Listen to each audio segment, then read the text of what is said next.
Hello friends, this is Gansham and today lecture we are going to learn direct object pronouns in Spanish. So let's start today lecture. Before the understanding of the direct object pronoun, first we understand what is the subject. What is the subject? So nouns which come before the verb are usually subjects. So basically the noun which comes before the verb is called nouns. The students return the book to the teacher. So return is the verb and before this verb the student is a subject. In the same way Gopal and I gave the photos to our parents. So Gopal and I is the subject. Now Ram sent the letter to her son. So sent is a verb and Ram is the subject. Now what is subject pronoun? In the above we know what is the subject and now what is the subject pronoun. Subject pronouns are shorter words which take the place of longer subject. Means the words which come in the place of subject is called subject pronoun. Like they returned the book to the teacher. Here we the student replaced by they. So they is a subject pronoun. In the same way Gopal and I replaced by we. So we is the subject pronoun and she is the subject pronoun. Now what is an object? Noun which come after the verb are usually object. Objects refer to people or things that are directly or indirectly affected by the subject. Means after the verb that nouns comes, that nouns is a object. Example, they returned the book to the teacher. So this the book is the object. We gave the photos. So the photo is the object. She sent the letter to her son. So the letter is the object.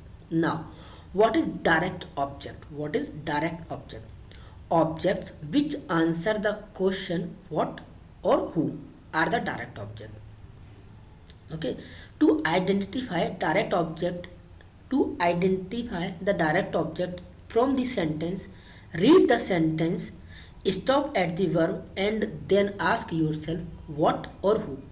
The answer of that question is direct object.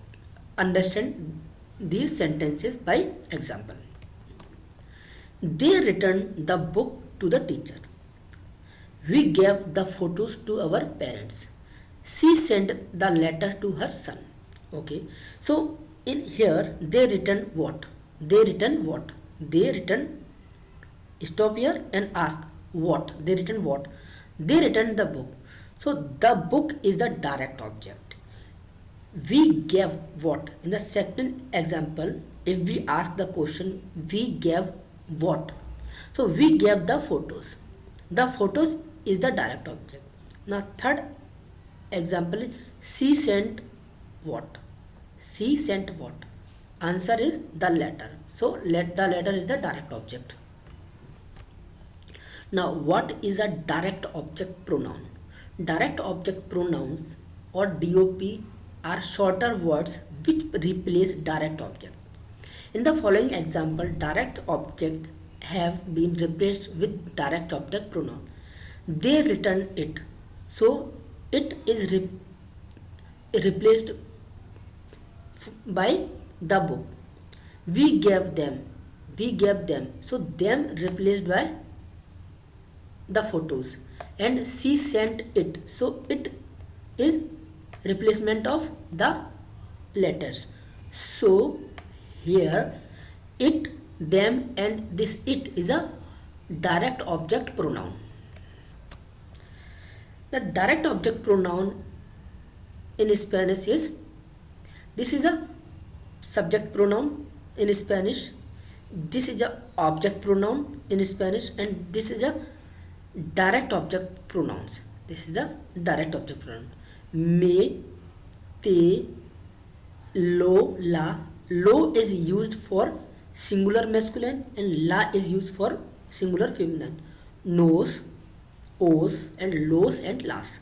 Los is used with ios and las is used with ias. Now, how to use direct object pronouns in Spanish? The most difficult thing for Spanish language learner to remember about DOP is placements. Unlike English, where DOP comes after the verb, we put DOP in front of the conjugated verb in Spanish. In English, the DOP or direct object pronouns comes after the verb, but in the Spanish, direct object pronouns comes before the conjugated verb. Example, this is the English sentences. They returned it. So it is a direct object pronoun. We gave them is a direct object pronoun. She sent it. So it is a direct object pronoun. In English, they are coming after the verb sent, give and returned. But when we make this sentence in Spanish, so the direct object pronoun will come before the conjugated verb. Example, ellos lo devolvieron a la maestra. Nosotros las dimos a nuestros padres. Ella la mandó a su hijo. So here lo, las and la is the direct object pronoun coming before the conjugated verb. Now, pronoun placement alternatives. We don't always have to place the DOP in front of the verb. There are a few situations where we can use sentence structure more like the English words. If our sentence have an infinitive or complete verb, or we say if our sentence have two verbs and we want to use direct object pronouns with the second verb, then this DOP we use after the immediate after of the second verb. After immediate the second verb. Understand by the example. If I say I don't want to buy it, in this example there is two verbs. First is want and second is buy. So we make the sentence is no lo quiero comprar. Here lo is a DOP or direct object pronouns come before the conjugated verb. But if I want to use DOP with the second verb, then I will have to use this lo just after the second verb. So I can make the sentence like no quiero comprarlo. It is also correct. Second situation is we may also choose to attach object pronouns to present participles, or we say present continuous tense. Example, if I am saying I am buying it, I am buying it. So I can make the sentence lo estoy comprando, lo estoy comprando. Or I can make lo estoy comprándolo. I can use this lo after the second verb, comprándolo. If our sentence involves an affirmative command, then we always use the DOP after the verb. Means if our sentence have command like buy it is a command. So here we not use DOP before the conjugated verb. We always use DOP after the verb. So comprarlo.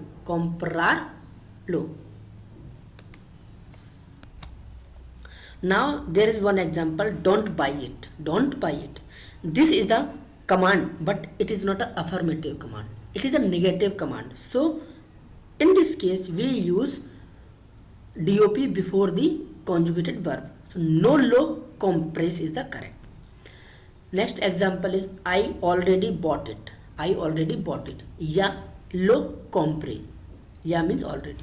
I have not bought it. No lo he comprado.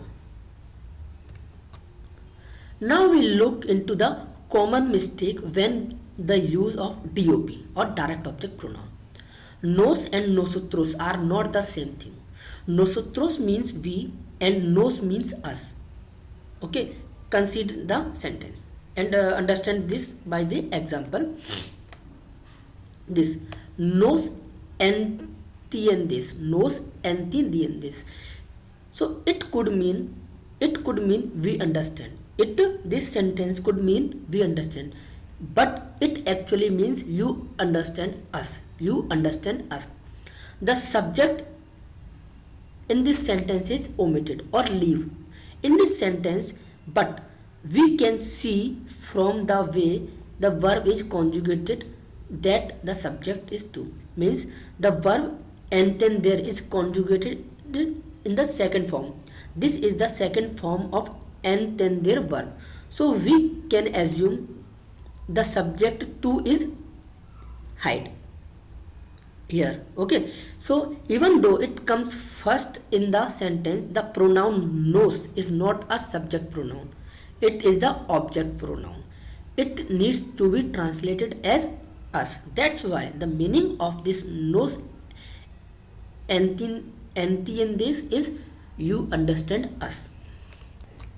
Now lo and la mean it. Many times we start the sentence with it. You cannot do this. Lo and la are object pronouns, not subject pronoun. If you want to start a sentence with it, simply omit the subject. What is the meaning? The meaning is that if in your sentence it comes before in the starting of the sentence, so don't make that sentence by using lo and la, because lo and la is a direct object pronoun, not the subject pronoun. Okay, so lo or la means it, but the meaning of it in the form of direct object pronoun, not the subject pronoun. So if I make the sentence la es muy bonita is wrong.